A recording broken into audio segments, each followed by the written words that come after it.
Hello and welcome to another episode from the Real Talk and Revenue podcast. We have myself, Francesca, the accountant, and we have Jordan, the therapist, and we bring real powerful conversations around building revenue, building confidence, how the mindset works, all different discussions around to help others in business and in their personal life. So listen in, tune in, let us know what you think, ask questions along the way and we'll be sure to answer them.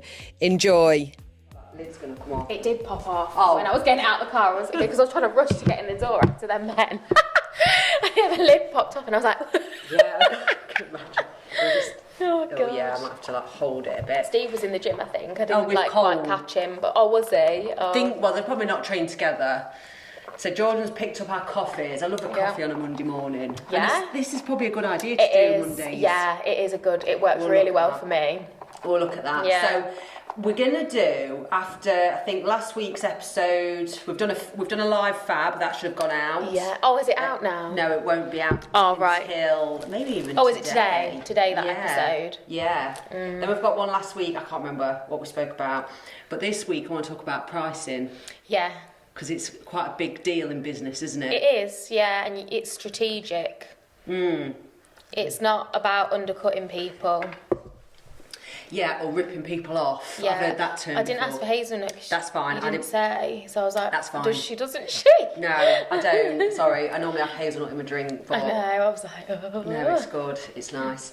So, pricing. People are scared to increase and they sometimes rather not make any money. Yeah. To feel... And you've got to feel confident in your pricing. You have. That's probably the main thing. And again, I think that's just like a learning curve when you set out in business, and it's something that like the therapist networks that I'm part of and people that are like setting up in private practice, it's spoken about all the time. Like non-stop is like fees. And the thing is as well, like in the therapy world, people often sign up to be like network therapists. So they'll sign up to referral agencies when they go private, which is like companies that take bulk referrals from big insurance companies like Aviva, AXA, that sort of thing. Yeah, people on their own. Yeah. That's how I started out, but I started out in COVID. So the demand for it was absolutely huge. Wow. They paid higher fees then than they'll pay now. So you're averaging back then for a therapist, a referral agency. I think I started on £60 for an hour. Yeah. And that was what my rate was when I started. So I was happy with that. They were matching it. Yeah. And then I requested an increase and another increase. Yeah. Like as you find your feet and you we had the conversations, I remember you've now. got a lot of expenses and things, and when you take time off, etc. But now, because the market's more saturated with therapists, the demand's as high as it ever has been, but there are more private practice therapists now. Because of the way the world's going with it being easy to... Yeah, and also just because of the state of like public sector services and the pressure on like individuals, NHS. like it's not a nice environment to work in. So now referral agencies, they won't offer you more than like £50 an hour, which sounds like an attractive rate, but it isn't, because you can only see so many people a day. Like it's not like you're doing 8 hours of people. You've got admin, and again you've still got all your exactly that. So you know there's constant like discussions and like people digging like therapists need to stop accepting lower rates because it affects everybody else. It affects everyone and all of this kind of thing. And I suppose I'm like the higher end when it comes to fees, and that served me really well because I found that I don't use insurance companies anymore, like apart from people who have a policy and come to me direct and I'll bill them direct. Yeah. But I don't use like, referral agencies, the in-between people. Yeah. For that reason and just because of how they work. And it served me really well. To niche, like, because then people know what you're for and they know how to find you, and also to increase your fee, because that means that you're not as high risk of like burning out. You can offer more, a better service, and people don't want to see that you're the cheapest therapist in the area. Like there's psychology around marketing, isn't there? And there's 100%. assumptions attached to that as well. So yeah, you know, people, you keep raising your fee in line with obviously the cost of living as well, and it can panic you, and I think it panics a lot of people in business, not just therapists, because it's like, what if people won't come to me then because I'm just too expensive? But there's always someone that can afford your fee, isn't there? There is, and it's building like your confidence within your service. So, for example, I don't necessarily quote on my own in the business anymore, and I remember wanting to implement that others can quote straight, like very early on. And I know that some people are precious about that, as in, well, I'm the owner, I'm the one that quotes, and I'm the one that contains the choice and the client sort of thing, and I'm the partner that signs off at year end. So that's been a really massive learning curve for all round, and giving the confidence to our team to then share their value to the prospect. And if we don't take them on, not me thinking, well, I should have quoted. Because it's not the case. And that's a hard lesson for any owner that wants to move it down, is that, one, you should increase your prices every year. And even if it's a little bit, it's like, of course you should. But then there's a pressure on increasing salaries every year. But that's more easier to do, in a way. More expected. It's interesting, isn't it? It is interesting. And you find in the therapy world, and there's a lot of like noise about this on social media and stuff in the therapy communities, is the backlash you get if you charge too much as a therapist, because it's like, you expected to be accessible, and like, oh, now you're not accessible and you're pricing people out, vulnerable people, this, that and the other. But it's kind of like, we've trained for years and years, like the quickest solution, I suppose. It's not a quick solution, but and you've like invested like so much time, money, energy, and like training and upskilling and stuff. Like, we're business owners exactly the same as anybody else, and like the NHS is there like for people that want to access therapy for free, but unfortunately it's just not fit for purpose. Like, there's huge waiting lists and stuff. But why do we have to shoulder that burden as individuals? Like, do you know what I mean? So there can be a lot of noise around that, and people being like, that's too much, like, you know. But at the end of the day, like, we're businesses that have invested time, money, energy into the skill. You know, developing skills and honing skills. So it just depends, doesn't it, what you want? And the thing is, people are fearful of like losing. So it's so easy to just scared of losing clients. But in theory, it'll give way to the right clients, and then you'll make. And you're never going to work it out in the first 2 to 3 years in the business. It takes a bit of like pain. Through probably the lessons, the loss of money, to then go in. Actually, what we're trying to achieve here? What's our niche, should we say? What's the best way that we can honour as many clients as possible and give them the best service while making good money ourselves? Exactly. And it's like, it's okay to want to make money, and I see it so many times in service-based businesses, just want to help. I know, of course you want to help, but they're not. They're using that because deep down they want to make money. They're using that as an out. I don't know what they're saying it for. It does baffle me, but I would have done exactly the same 7 years ago and said the exact same. And it's not until you see how much better you make their businesses that you go, I'm worth it. Like, it's value for money. It is, isn't it? It's like, absolutely. It's the same in the fashion world, isn't it? Like, you know, nobody's gonna knock Primark. Like, it is what it says. Like, it's fast fashion, and if you want to get a few bits, or you can't afford like something super expensive at the time, like, fantastic. But you don't expect it to last for like, you know, years, do you? Think of after a few washes it might not be the same, or you think the fabric's not gonna necessarily be like the best quality. Like, you know what you're buying. And I'm not saying that is the case with all services. Some people are undercharging and they're fantastic. Do you know what I mean? And vice versa. Like, some people charge loads. And I don't want to get into. I was just going to get into like the coaching industry, business coaching, just coaching generally, because it's like so unregulated, like, and anybody can call themselves a coach. You have people like charging thousands for like courses and packages, and they haven't even done it themselves. And they've got not a clue. Like, so you've got to be really careful. You've got to do your research and your due diligence, haven't you? To see if you are getting a good service. But it's so true. And sometimes you have to, like, what's the word, just invest and Yeah. and then figure it out quite quickly. Yeah. Like, I'm not saying that I've lost money over the years. Yeah. I've never paid for a business coach or a coach, and I've never done it, so how can I judge? But I'd have to find someone that I know for a fact has done some incredible things, and it's going to be like, oh, right, okay. Not somebody that, you know, they're selling a package, click these buttons and you get 10k months. Yeah.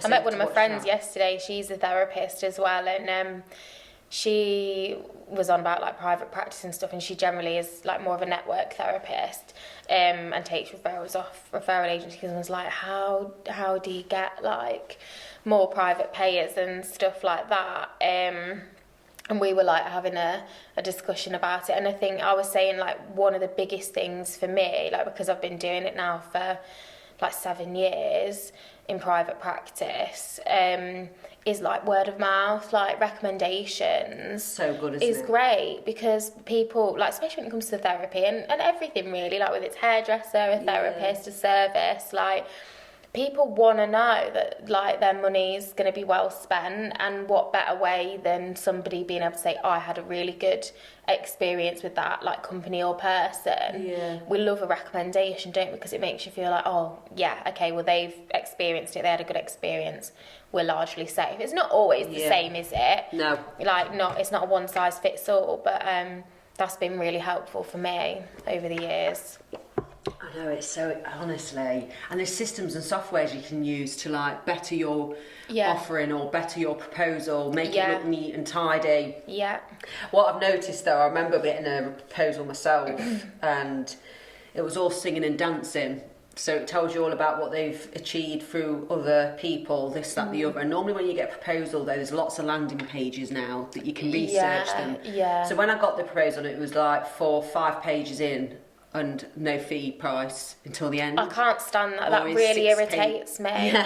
It's all the time. Like you say, you land on someone's website and there's so much text, like and some pictures, and you're like, where's the fucking price? Like, what am I going to be? Like, I want to see that first, and then I'll be reading it all. Do you know what I mean? And I do get it, but you do get sick of like, where is it? Like, and you go in, or some therapists don't put their fee on their website, and I'm like, you're missing a trick. Like, it's an absolute pain. Like, you want to be transparent. You do want to be transparent. That one-to-one service. Because if you're saying get in touch, you don't want to be like wasting your time for people that definitely can't afford your service. Like, just be transparent. Someone can go like, oh, I could probably afford it at a stretch, so I will reach out and just see. But then people can be like, no, that's like not within my budget, and move on to somewhere else, rather than like wasting their time and your time. Like, that irritates me, and I don't think it is a smart thing to do, but that's personal preference. That's really interesting, isn't it? And it's the same. So it's like,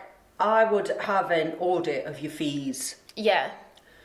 Make it so it's so clear what it is. Okay. So my website doesn't contain fees yet. We are developing a pricing tier system later this year. Where it will. Whether that's done as well or not, I can only go off we've done well. But could we do better? I always believe that we can. If it's a one-to-one service, I agree, share the fees. And there's someone else, a lady I was looking at, that I wanted to see what's their pricing, and a payroll specialist, I wanted to see their pricing. It was clear. And I thought, okay, that's not bad. Carry on. And then I'll do an audit of which of your services are you profitable. So if you're a one-to-one person, you'd be looking at all your admin time before and after. You'd see your results, and then you can really go for it and share results or whatever to get the higher price. And I would, if you're a business with loads of employees but you're still scaling or whatever, I'd still look into what you're offering and fee increase every year on the value base as well. If you're just increasing it, some people just do it as a yearly benchmark inflation. Which cringes me a little bit, but I still think there is a necessity because of all the other software costs and everything else that goes up. So it's like your household bills; they always go up, don't they? And it's like everything goes up. It does, and you have to like keep up with it. But at the same time, you just can't keep charging people for the sake of it as well. So it's always finding the balance, isn't it? It's not. It's so not an easy task.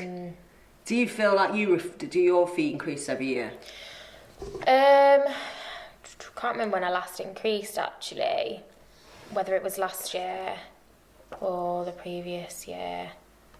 I can't remember, but I've got a couple of people that are on like my old fee still as well. Legacy ones. Yeah. And so I'm getting to the point now where I'm kind of thinking I'm going to have to just bring everyone in line and like up it all at once. No, if they won't process their needed, do it? Yeah. And it's just the same as an email exactly and giving people notice, really. Like, that's it, isn't it? Oh, yeah, you can't. So, for example, I've had a service before, beauty service, years and years ago, where I didn't even know they've increased the pricing because they do it undetected sometimes, or they do turn up and it's like, oh, that's £10 extra, and you're like, oh, what? Yes. Didn't expect that. But they may have increased it somewhere, but you've got to make it so accessible. Yeah, that's it. And like you say, give people time. Yeah. A lot of therapists, like, they'll give like a couple of months notice at least, or, you know, some people will give more than that. Yeah. At the beginning of the year, they'll say like, oh, in April, you know, price is increasing again. And I've just tended to give like 2 or 3 months notice, so it gives time for people, if they don't want to pay that, to kind of like do some sessions and come to the end. But I have never had that, so I have the opposite, which is really nice. Like, it's really nice feedback. I've got a couple of clients in particular that will say to me like, you're worth your weight in gold, like, I'd pay more than what you're charging. Do they say that? They do, yeah. I've had 2 people recently and I'm like, right. That's really good. It's really nice. It's really lovely, yeah. But obviously it's like, I'm not just going to increase it for that reason. But no, I know. When you are looking to then increase and you're looking at your costs, it is reassuring. So, for example, then, if your brand is popular through social media, yeah, people will pay more. And this is what happens. And again, it's another thing in the therapist community, because, and I keep saying therapist community, but it's like any business, isn't it? Yeah. And the rule tends to be like, the busier you get, you increase your prices. And some people might not, some people don't. But again, like, you don't want to be overwhelmed. So yeah, if, like you say, your brand's on point and you've got yourself out there with social media, you're probably going to be increasing your fee just to funnel things a little bit more. Like, I'm not somebody that holds a waiting list like some therapists do.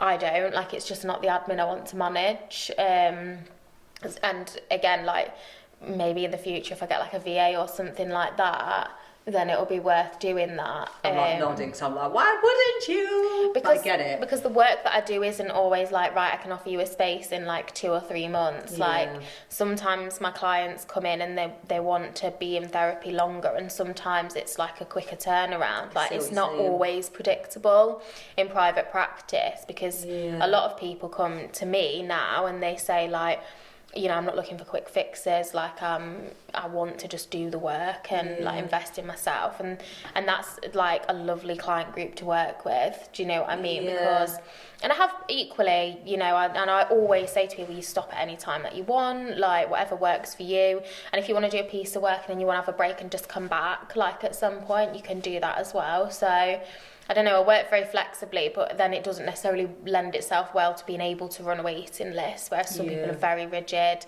They'll make you commit to like that weekly spot, and if you don't use it, you still got to pay for it and stuff like that. Oh God, no. I don't do that. That's too much. I recommended a therapist to my friend though, and she was like a bit more in the public eye, if you like, this therapist, and she worked like that, and it really put my friend off, because she was just like, it don't feel as warm, you're a number. And again, it's towing that line, isn't it? Because in some respects it's fair enough, like, she's running a business and she can't afford to like have slots go unfilled, but like, I find that just running my diary more flexibly means that like, I've always got flexible spaces that I'm not gonna like pack my diary so full that like I can always move here or there, or if one doesn't come that week, like I've got another person at another time that comes the opposite week. Like, it just works itself out for me. So. It does. But going back to like popularity on social media and then getting your fees, well, it's like clothing brands. I've noticed over the years, Gymshark, I was like looking and buying into them a good few years, like a long time ago, where it was cheap. Yeah, I can't remember. 20 quid a top, 15 quid a top, I think, at the time. Yeah. Now, it's like for a vest 35, yeah, 40 quid plus, yeah. and then the jumpers are 55, 60. And I'm happy to pay it. Is that because of like the rising cost of everything Probably, else? and they're warranting. Everything is so expensive now, like in comparison, like potentially. Do you know what I mean? There'll be an element of that, but I think it's an element of, a big element, is how well they're doing. Like aloe. Have you seen the prices of aloe? No, I've seen people Gorgeous wearing that, brand. but it's not something I've really looked at. It's gorgeous. Is it? Yeah. You want to know a story, right? Steve bought me some joggers for Christmas. Yeah. I lost them. What? They were 130 quid. Where? How did you lose them?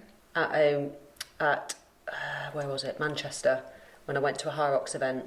I felt sick. Oh, no. And it wasn't until a month later that I realised I hadn't seen them for ages. I hate that. I lost a pair of leggings, Adenola leggings. Do you remember I was saying? And I was like, how? I don't go in. It's not I've stayed anywhere. Like, where'd you lose them then? I don't know. I don't know what happened to them, where they've gone. Like, it honestly, like, really infuriated me for ages. The only thing I could think of was like if I'd accidentally put them in a bag of clothes I was getting rid of, but like that's really not like me.